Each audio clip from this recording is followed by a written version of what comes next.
man. So, this past weekend down here in my neck of the woods, Doechii was live performing with Lauryn Hill at Jazz in the Gardens, okay? So people were going crazy, excited about that, but other people were like, whoa, she's getting too much recognition too soon. So the conversation continue about that. And one of the folks that I was speaking on it was the Rory and Lamar podcast, and that's caused a reaction from Doechii's DJ, Miss Milan. Alright, we're gonna tap into that, but first let's see what caused her to fire off on these dudes. This is not a button push. Lauryn Hill doesn't do shit she doesn't want it. Lauryn Hill doesn't show up to her own show. I agree with you, and I wasn't.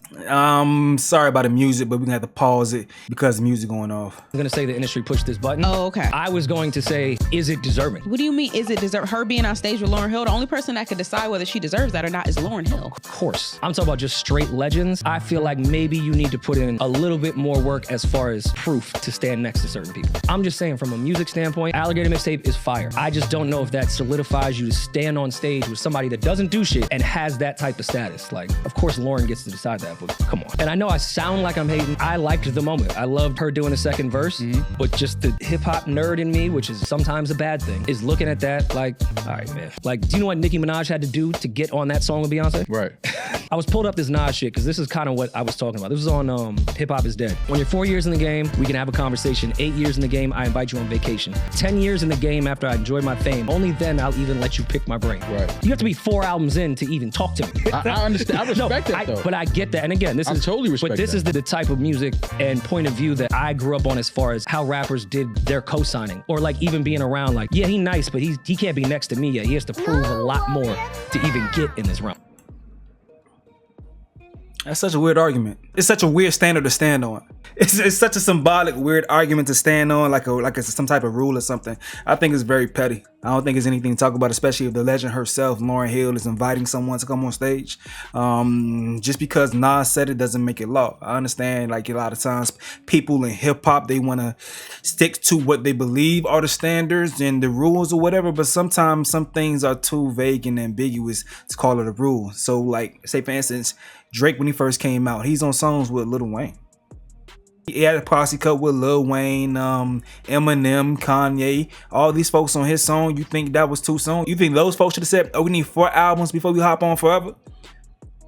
I just don't agree with that. Nah, those dudes did that song because they seen that this young rapper was someone who seems to be promising in the industry. Let's go ahead and give him this look because we think he's going to be promising moving forward. That's why they did that, and that's why I'm sure Lauryn Hill did that. I don't agree with this line of thinking. It makes no sense to me because in this position, it's so convenient. It's so convenient to go ahead and poke out those couple of verses where it's so many other examples where OGs are messing with the younger folks and doing songs or looks, and you know we see that too often. That's dumb. That's a dumb take. Like, you think Andre 3000 was telling DJ Unk, rest in peace DJ Unk, but you think he was telling DJ Unk, wait till you get 10 more hits before I hop on walk out? No, nigga, he appreciated what it was and wanted to hop on the song to create. You feel me? Like, that makes no sense, bro.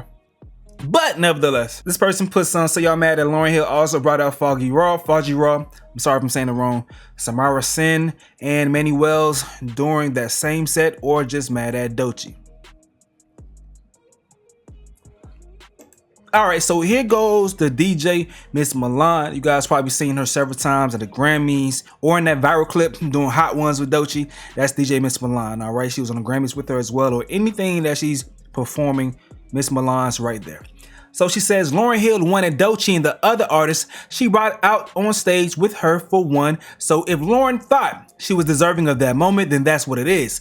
Then comparing her moment is just straight stupid. She was asked, period. On top of that moment, it was other artists who also shared a stage with Miss Hill that night by her request. So what the fuck do y'all be talking about? Laughing my ass off. If I wasn't working with her, I would still come on here and put my foot on your necks for your stupidity and hateful ass takes. If we gonna be honest, because I am never pussy either. A lot of you are just dumb as hell and can't stand with anyone get some level for being themselves. I changed a lot of my ways because I'm trying to follow the path of Christ. Like, be for real. Be understanding, give grace to you niggas, not respond to dumb shit because I don't want to be tricked out of my blessings. Just because certain people don't make struggle their story doesn't mean that they did not go through it to get to the milestone and achievements that they have now. Struggle for them is not an identity. It's simply a part of the story. People don't have to struggle the way you want them to struggle in order for them to be a success story. All my life I had to fight. Yeah, all your life. Remember that. More work is definitely being put in. happen because there's no level of comfortability that has been achieved. No matter the accolades, it's time to turn it up even more. She continues to say, I want everyone to just enjoy what they enjoy. Like for real, the beefs, the trolls, the stan culture, the terrible opinions is damaging music culture on here. When's the last time you listened to something without having to be a critic? Did you enjoy it or not? That's a good point. That's a good point. Because like, I didn't think that situation had to be analyzed. But that's what we have going on a lot of days. And like, that's one thing that I suck with at this job. Some things that I just feel like don't need opinions.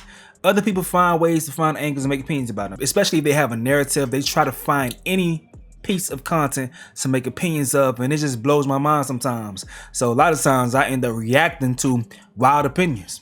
She says, I think y'all make it so much harder for women rappers, period. They gotta prove so much to y'all, but these niggas can say whatever and do whatever and y'all be groupies for them. It's crazy. Well, this person says that it's Snoop, Dre, The Game, Corrupt, Yasin Bey, and Talib Kweli all get on stage and pass the torch to Kendrick in 2011 before his debut album.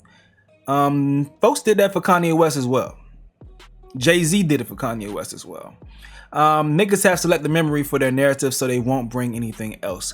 I guess in their defense, like, you only could do that for someone if you're making money off of them, which is kind of foul as well too if you think that way. And for everyone that's new here, my tweets are always solely representation of my thoughts only. No one is scared of you niggas or need anyone to defend them either, just so we are clear. Alright. Someone says, talk that shit, Miss Milan. She responds saying, no, because people need to understand. Don't think I'm speaking on behalf of anyone. My thoughts are from my head and mouth. I'm not PR. I'm a real bit at the end of the day. This person says, Eminem was with Dre long before he ever had a tape out. Jay-Z was on Lupe's first album before most people knew who he was. Jay-Z also had J. Cole on Blueprint 3 off of a mixtape hype. The list goes on and on. Hip-hop nerd though. Talk. Like, bro, it's too many examples that can be related to what Lauryn Hill did with actual work, with actual songs. They wanted to go ahead and reach in the depths for that one Nas reference and some other shit. Like, bro, that's bullshit, bro. That's bullshit. You're gonna sound like you're a hater because you're conveniently finding that one thing to go ahead and make this point when that's not a point to stand on. She retweeted this person saying, nah, that ain't your call. The legends get to decide who they co-sign, and calling yourself a hip-hop nerd and citing Nas here. Nas was crowned by the legends before he even dropped an album. 20-year-old kid had Pete Rock, Large Professor, DJ Premier, Q-Tip production on his debut. On Baby Jesus Sandals, tout. And then she posted the Kendrick Lamar, turn your TV off meme. So Rory responds to everything saying, I see today is my day. I say go listen to the entire 45-minute convo and not just a clip, but I know you won't and that's fine. I'll just take my digital ass whooping. Boy, y'all decided to put that clip out. That'd be the craziest thing to me when people, I could see if a blog took a clip and then posted some shit and that wasn't your clip that you sent to the blogs. The blogs themselves took a clip and posted it and it started going viral and people like, you only watched the clip, like that's not fair. Nah, my guy, that's coming from y'all official page. Y'all chose that, confirmed that, and posted that shit, and now you're getting backlash for that tape. So come on, what you mean? Like, yeah, people should go ahead and watch a 45-minute convo, but they may not want to if that's the clip that y'all riding with. You got two people versus one standing on one idea, and that's the idea that people are firing back at. This person responds to Rory saying, podcasting is crazy because people go, I know I was wrong for 5 minutes, but listen for an hour. Laugh my ass off. It's what Milan said. That's funny. That's funny as hell. I ain't gonna lie. That's funny as hell. That's funny as hell. But that's that right there, dog. We got some more topics coming from TDE. It's more conversations about industry plans, and one of the TDE executives, Punch, is speaking to the people about that shit. So turn on the notification bells. We can get to that soon. And I got more content as well. But hey, in regards to this right here, let me know what y'all think in the comment section below. Did Doechii get that look to perform with Lauryn Hill too soon? Was this too soon? All right, let me know what you got to say in the comment section below. I'm going to get up out of here though. This is another update with Stace. Yo.